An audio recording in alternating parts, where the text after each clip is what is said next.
بسم اللہ الرحمن الرحیم۔ بانو ٹی وی کے تمام سننے والوں کو السلام علیکم۔ دوستو، ویڈیو شروع کرنے سے پہلے اگر آپ نے میرا چینل سبسکرائب نہیں کیا تو اس کو سبسکرائب کر لیں اور بیل نوٹیفیکیشن کا بٹن آن کر لیں تاکہ آنے والی اپڈیٹ آپ کو مل سکے۔ مصر کی ایک معلمہ کا ایمان افروز واقعہ۔ وہ معلمہ ہمیشہ اپنے شاگردوں کو نصیحت کرتی تھی کہ قرآن پاک کی اس آیت کے مطابق زندگی گزاریں۔ سورۃ طٰہٰ کی آیت نمبر 84۔ ترجمہ: اے پروردگار، میں نے تیری طرف آنے میں جلدی کی تاکہ تو خوش ہو۔ وہ کہا کرتی تھی کہ میں اس آیت سے بہت متاثر ہوں۔ جب بھی میں اذان کی آواز سنتی ہوں اور اگر میں کسی بھی کام میں مصروف ہوں، میں اپنے آپ کو یہ آیت یاد دلاتی ہوں اور سب کچھ چھوڑ کر نماز ادا کرنے کھڑی ہو جاتی ہوں۔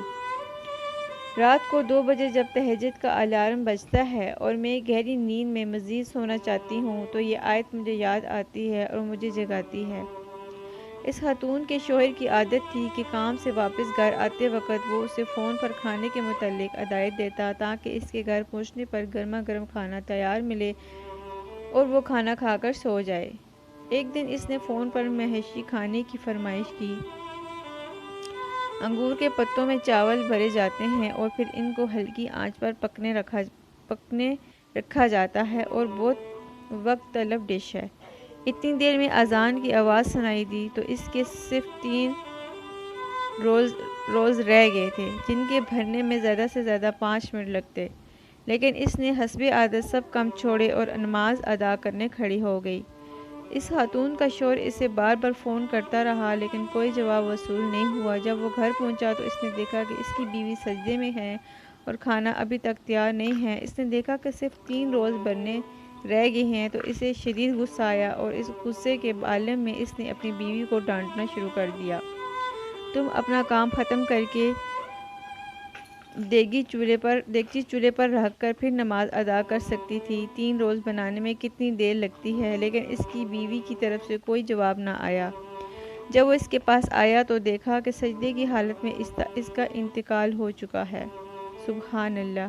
اگر اس نے ہماری طرح یہ سوچا ہوتا کہ چلو کوئی بات نہیں، پہلے اپنا کام ختم کر لیتے ہیں پھر نماز پڑھ لیں گے، تو اس کا انتقال کچن میں ہوتا۔ لیکن ایک شخص کا انتقال اسی حالت میں ہوتا کہ جس پر وہ ساری زندگی گزارتا ہے اور اسی حالت میں وہ دوبارہ اٹھایا جائے گا۔ ہمارے آقا حضرت محمد صلی اللہ علیہ وآلہ وسلم نے ارشاد فرمایا کہ ہر شخص اسی حالت میں اٹھایا جائے گا کہ اس میں وہ فوت ہوا۔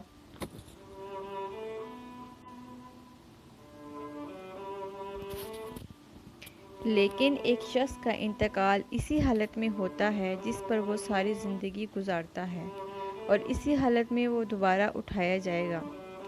ہمارے آقا حضرت محمد صلی اللہ علیہ وآلہ وسلم نے ارشاد فرمایا کہ ہر شخص اسی حالت میں اٹھایا جائے گا جس میں وہ فوت ہوا۔